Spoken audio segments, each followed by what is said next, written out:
Hey guys, it's Libby, and this is the first real, not warm-up, Bard Book Club video. If you haven't already checked it out, go to the Goodreads group, which will be linked in the description. There I've set up a couple of discussion threads, one of which is called Link Central, which includes all of the stuff I found on the internet of other people saying interesting things about Othello. So if you are not satisfied with my video, you can go check that stuff out. Also, the profile image or whatever it is on the Goodreads group is just a boring old portrait of Shakespeare, so if you have any graphic design skills that you would like to contribute, send me a message either here on YouTube or on Twitter.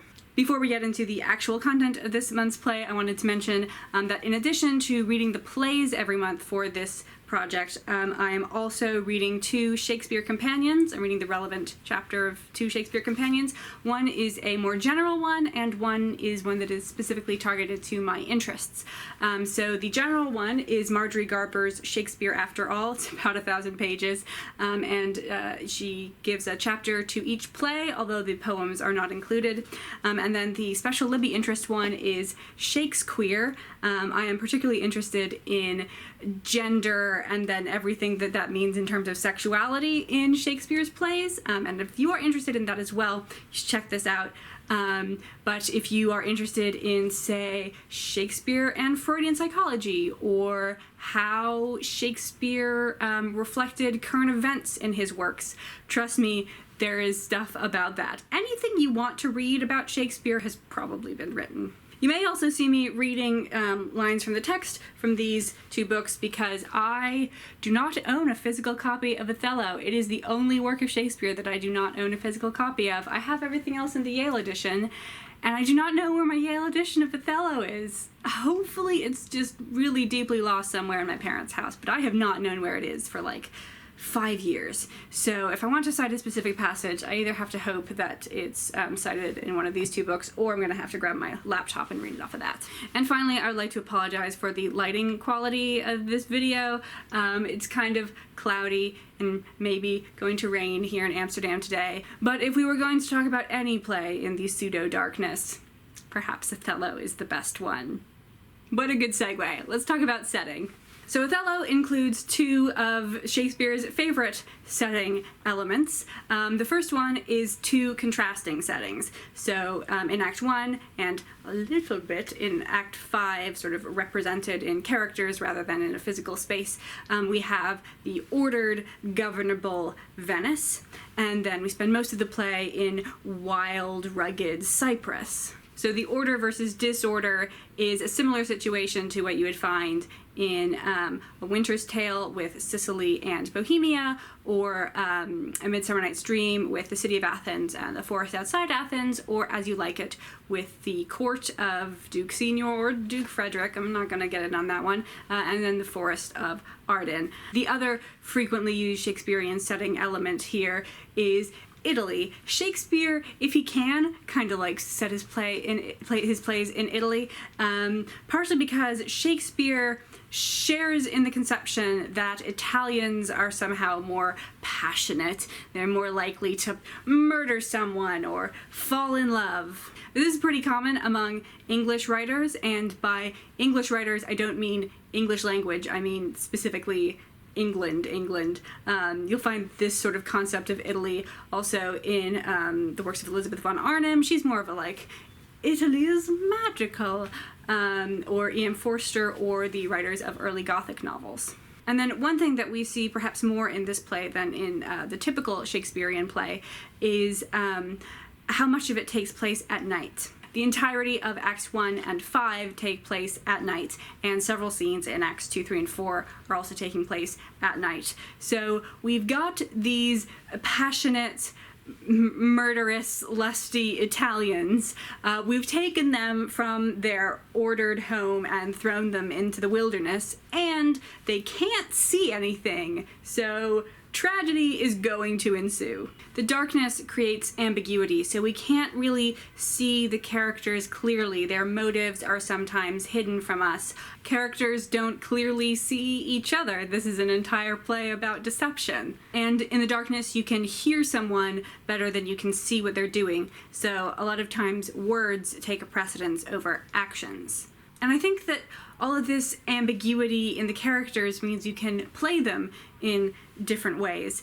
And so Othello is perhaps the play where you can get the greatest diversity of different types of stagings depending on which set of motivations you pick for each character and then how those all fit together. So I want to try to grapple with each of these characters individually. I guess I'll start with Iago. Let's not delay. Let's go straight to our dessert, and then he will probably be the best jumping off point to talk about anybody else. So, Iago.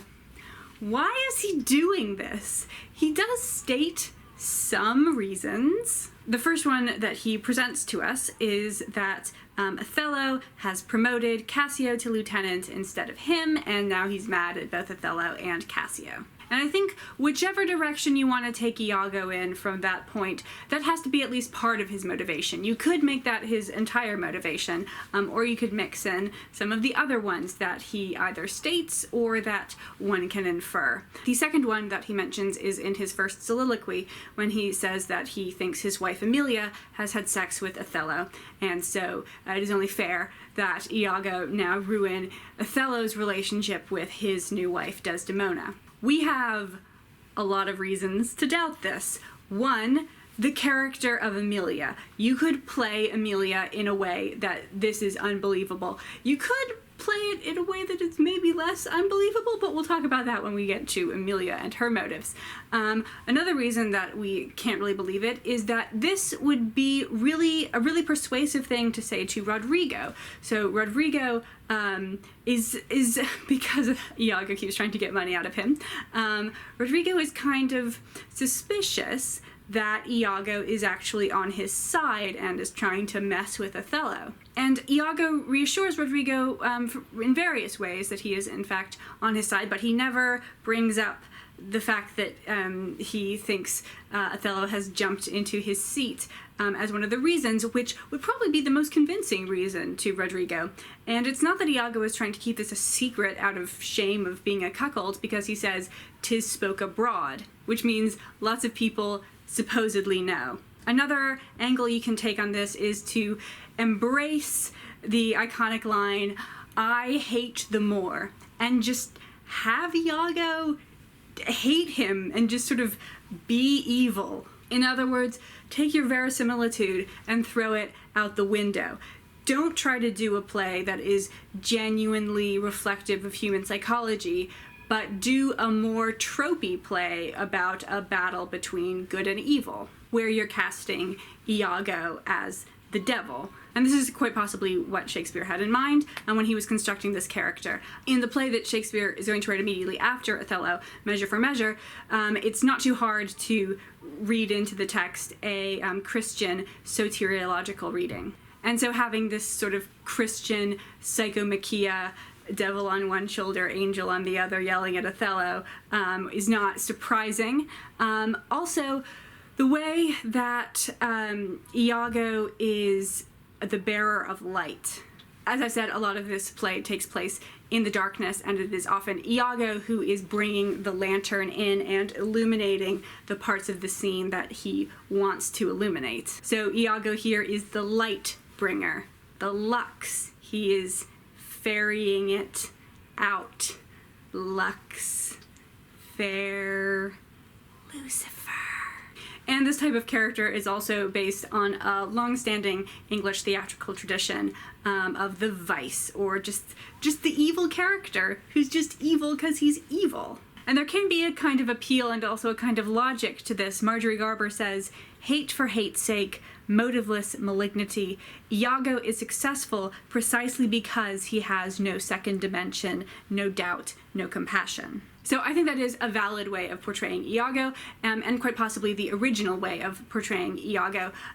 But there are other ones. Now, you're probably not surprised to hear from someone who owns this book that Iago may have a definitely obsession, potentially sexual obsession with Othello. Funnily enough, the essay in Shakespeare about Othello is not about how Iago is totes gay. It is instead called Othello's Penis, or Islam in the Closet, and it's about the fact that Othello is circumcised and how this knowledge of his foreign penis affects the play and how other characters perceive him. The author Daniel Boyarin says, "I am going to offer the notion that the figure of Othello's ambiguously circumcised penis is as important, or even a more important, as a signifier of his race than the color of his skin." Really? Are you sure you want to do that? Because it seems like a kind of an uphill battle that you are fighting, given that Othello's skin color is directly referenced by several characters on several occasions, and his penis is never referenced. Also, I think circumcised versus uncircumcised is kind of a stretch to apply the word queer to, and also, it's not like you had nothing else to talk about. In some Shakespeare plays, for example, the one we're going to read next month, Much Ado About Nothing, there's not a lot of easily available queer content, and you gotta kind of dig for it. But that is not the case in Othello. You did not have to go to everyone is constantly thinking about circumcision this whole play. Because, one, you have kind of a marriage between two men on the stage, and you also have the most explicit description of a sexual encounter between two men that appears in Shakespeare in this play. So let's talk about that. The very first lines of this play are a conversation between Rodrigo and Iago. Rodrigo starts, "Tush, never tell me, I take it much unkindly that thou, Iago, who hast had my purse as if the strings were thine, shouldst know of this." There's a hint of the ambiguity. We, the audience, have no idea what they're talking about, and there is some confusion between the two characters. Iago responds, "'Sblood, but you will not hear me. If I ever did dream of such a matter, abhor me." Rodrigo says, "Thou toldst me thou didst hold him in thy hate." If you already know the story, you know he's talking about Othello. Iago responds, "Despise me if I do not."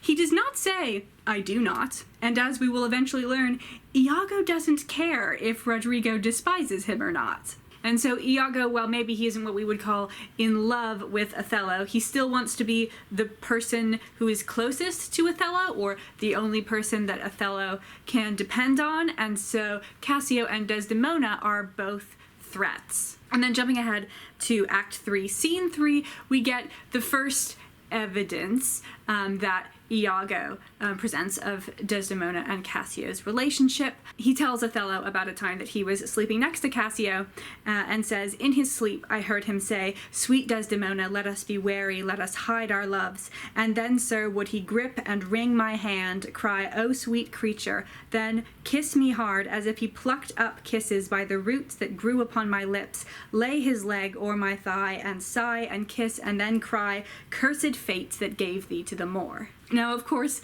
this didn't actually happen, kind of in a similar way to the other most explicit homosexual encounter, which is in Phidias's speech to Coriolanus, when he, I've not memorized the lines, but he says, "In my dreams, I imagine us tumbling down together." Those are also things that haven't actually happened. He's just imagining them. But back to this scene, obviously Iago is describing being kissed by a man, and while he is, for Othello's purposes, trying to show Cassio taking on the role of Othello in being the lover to Desdemona, Iago is also putting himself in the role of Desdemona, which Freud would have a field day with. And then later in that scene, you get this sort of pseudo-marriage ceremony that I talked about. Othello decides that he will get vengeance on Cassio and Desdemona, and he kneels to make a vow that he will do this. But Iago then also kneels and sort of distorts the intent that Othello had set up. So I will deliberately leave out the context of the scene so that you can see the other level that it's working on. Othello says, "In due reverence of a sacred vow, I here engage my words." Iago says, "Do not rise yet," and he kneels. Witness, you ever-burning lights above, you elements that clip us round about, witness here that Iago doth give up the execution of his wit, hands, heart, to the wronged Othello's service. Let him command, and to obey shall be in me remorse. What bloody business ever. They rise. Othello says, I greet thy love, not with vain thanks, but with acceptance bounteous, and will upon the instant put it to thee. Within these 3 days let me hear thee say, Cassio's not alive. Iago, my friend is dead, 'tis done at your request, but let her live. Othello, damn her, lewd minx, oh, damn her. Come, go with me apart, I will withdraw to furnish me with some swift means of death for the fair devil. Now art thou my lieutenant. Iago, I am your own forever. So the kneeling and the vows to obey and the I am your own forever, definitely reminiscent of the marriage ceremony. Othello also says that he is going to make Iago his lieutenant, which is the closest thing to being married that they could actually achieve. And to Iago, Cassio and Desdemona represent the same problem. They're both people who are closer to Othello than he is. So if you can replace one of them and get rid of both of them, good enough. So I think that'll do us for Iago. Now I think the most natural character to move on to is Amelia, because how she is played is going to affect how people receive Iago's assertions that she is cheating on him, first with Othello, and then he also mentions with Cassio. Now, I think it's really hard to justify in the text that Amelia and Othello are having an affair or had an affair in the past. We do see them alone on stage together, and there is no, like, spark going on. Iago's just asking her, you know, did you ever see Desdemona and Cassio talking to each other? And also Amelia speaks to him as she is dying, when she kind of has nothing to lose, and there's really nothing there. So Iago is either lying to us or just throwing out some randomness, or is confused about the fact that Amelia is having sex with Othello, but maybe she is the sort of person who would cheat on him or has cheated on him with other people. In Act 4, Scene 3, we see Desdemona and Amelia having a conversation about having an affair, and Desdemona does not understand how any woman could possibly cheat on her husband, but Amelia is like, oh, I can think of some reasons why you might cheat on your husband. And of course you can play that interaction in lots of ways. You can play it as Amelia is someone who has had affairs and knows exactly what she's talking about.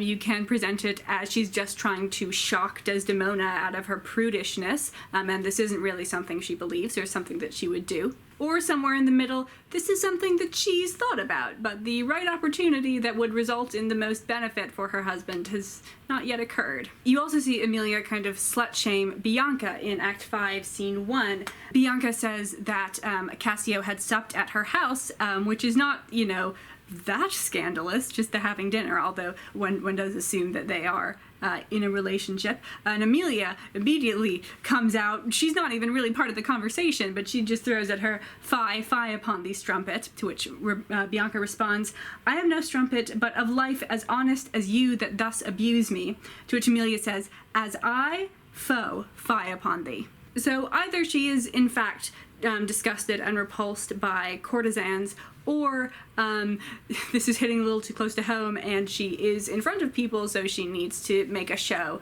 of her rejection of Bianca's kind of lifestyle. Bianca also says, I am as honest as you, and the director has to decide which one of these women we want to believe. While we're here talking about Bianca, she too has a couple of different directions you can take her in, even though she's only got, less than 20 lines? Iago tells us that Bianca is head over heels in love with Cassio, but hopefully you've learned by now to not believe a single thing Iago says. And the lines that she speaks of herself are kind of ambiguous. Here's the lines that she says to Cassio from Act 3, Scene 4. I'm going to leave out Cassio's responses because they're not important. And I'm going to start out reading them in one way and then switch to reading them in a different way. Save you, friend Cassio.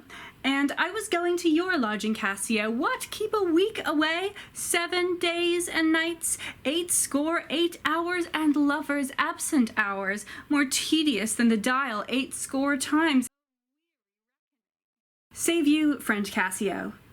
And I was going to your lodging, Cassio. What? Keep a week away, 7 days and nights, 8 hours, and lovers' absent hours, more tedious than the dial 8 times. So you can play her as a courtesan who is trying to get Cassio to come back because that is how she earns money. Or you could portray her as really in love with Cassio, and then if you do that, Cassio is kind of a jerk to her. So what does that mean for how we're portraying him? Now, I do eventually want to talk about our title character, Othello, but before we get to that, there are some other characters that I think are less ambiguous. It can be taken in fewer directions, and they are Desdemona, Brabantio, her father, and Rodrigo. Now, with Rodrigo, I don't think there are actually multiple ways to interpret his character. He's pretty much a straightforward, gullible, rich guy who wants to get laid. With Brabantio, I think it may be difficult for modern audiences to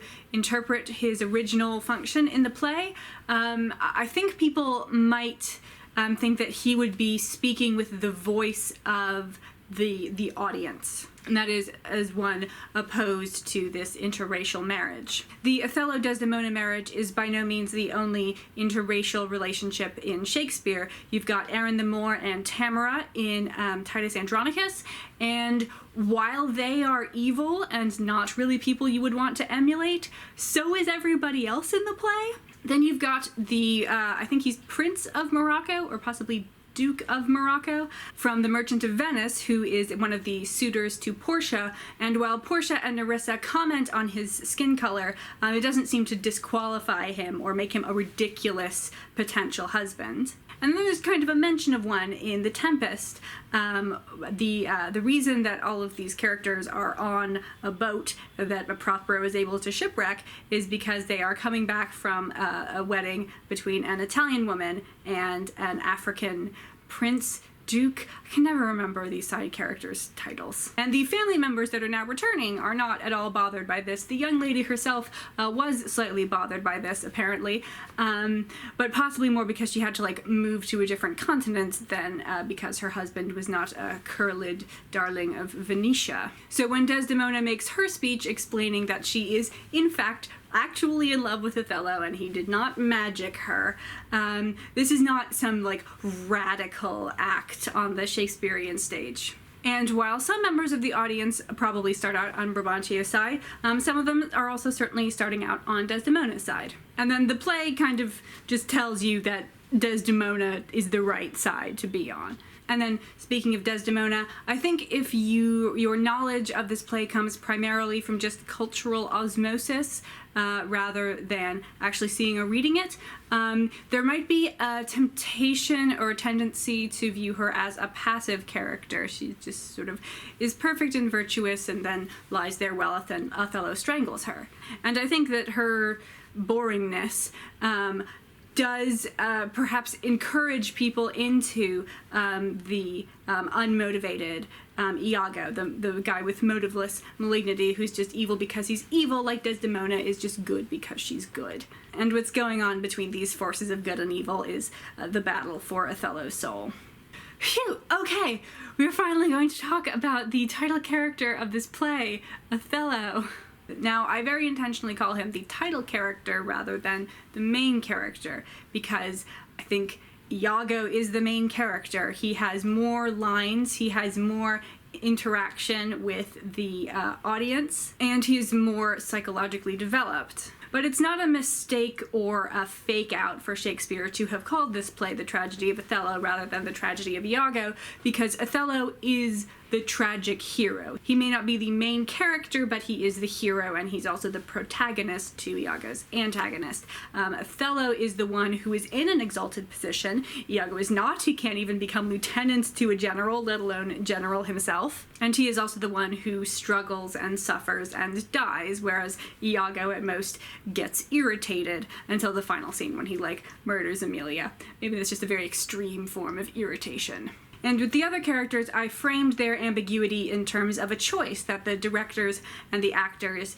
will have to make. Which kind of Bianca do you want to portray? Which kind of Iago do you want to portray? With Othello, I think the ambiguity is built in and necessary, and you kind of need to portray all of that. And even before you really get into the text, this ambiguity is inherent in the nature of the original performances, where Othello is not a man of African descent, but is a white man who has painted his skin. So Othello is both a foreigner, but he's kind of been embraced by Venice. They've made him a general. The Doge allows Othello to marry a Venetian woman. He's somewhat ambiguous in terms of religion. Right now he's a Christian, but he had grown up as a Muslim.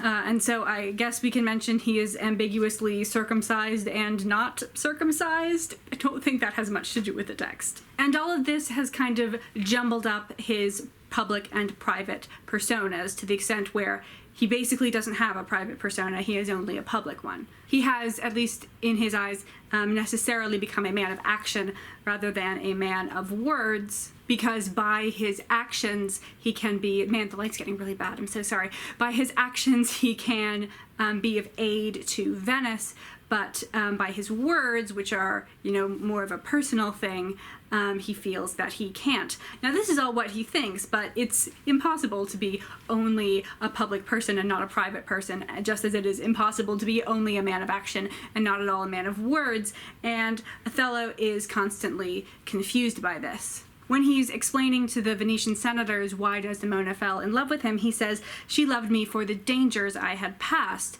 the dangers that he recounts in the stories to her. And so he cites the actions that he had taken, when it is in fact the words that he had been speaking. He says, "Rude I am in my speech, for since these arms of mine had 7 years' pith, till now some 9 moons wasted, they have used their dearest action in the tented field. And little of this great world can I speak, more than pertains to feats of broil and battle. And therefore little shall I grace my cause in speaking for myself.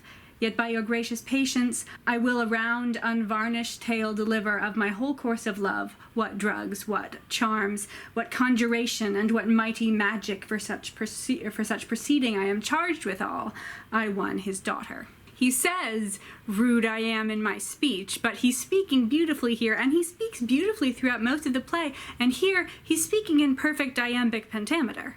And so since Othello has this sort of confusion between words and actions, it makes it easier for Iago to exploit him. Iago persuades him that he doesn't actually want to see Cassio and Desdemona having sex, because Iago can't actually show it to him because that's not happening. But he instead accepts words from Cassio, which are, of course, misunderstood. Iago and Cassio are talking about having sex with Bianca and not with Desdemona. And Othello's attempts at action throughout the play are continuously thwarted. So first, before we even see him, Othello is preparing to consummate his marriage with Desdemona, but then he gets interrupted by people running over to where he is and demanding that he come to talk to the Doge and the other senators to defend his marriage. So that action gets thwarted. Then he appears before the Doge and he's all ready to defend his marriage, but when the Duke, he was a Doge, but Shakespeare didn't know, it's fine. The Duke of Venice says, actually, I didn't really want to talk about this marriage issue. I wanted to talk about the issue with the Turks. Then he goes off to Cyprus to defend against the Turks, all hyped up for a giant war. Turks are all gone. They've been destroyed by a storm. Then again, he and Desdemona go off and try to consummate their marriage, and Iago creates a massive fracas by getting Cassio drunk, and Othello is interrupted again. And so by that point, he's got all of this violent and sexual energy built up that's had to be stoppered in, which is perfect for Iago to take advantage of. And Iago is also able to prey on Othello's inferiority complex that has built up through being a black man in Venice. The sort of notion that Brabantio had, that Othello is good enough to eat at his table, but not good enough to marry his daughter. And so Othello's conception of Desdemona isn't really relevant as to whether he thinks she would cheat on him or not. It's his ideation or conception of himself. When he first really decides that she has been unfaithful, he's alone on stage in Act 3, Scene 3. Iago has just gone out, and Othello says, "This fellow's of exceeding honesty and knows all qualities with learned spirit of human dealings. If I do prove her haggard, though that her jesses were my dear heartstrings, I'd wield her off and let her down the wind to pray a fortune. So at that part in the speech, he's still unsure if she has been unfaithful, if I do prove her haggard. And then he goes on, haply, for I am black and have not those soft parts of conversation that chamberers have, or for I am declined into the vale of years, yet that's not much. She's gone. I am abused, and my relief must be to loathe her. When he's thinking about Desdemona, it's a question as to whether or not she would be unfaithful. When he's thinking about him and whether or not someone would be unfaithful to him, it seems obvious that someone would be. And this is why seemingly nothing that Desdemona does is able to change his mind, because it's not actually about her, it's about him. He says, I had been happy if the general camp, pioneers and all had tasted her sweet body, so I had nothing known. What's important here is not Desdemona in and of herself, but Desdemona as the vessel of an idea about Othello. And then to wrap things up, because I'm getting really tired, a lot has been said about the final scene of this play, and I don't have a lot to add, but I do have one thing to add, and since this is me, and I get excited about this book, I want to talk about a gender-bendy element in the final scene, and that is that Othello decides to kill Desdemona in a bloodless way. Now, of course, they are in a bed.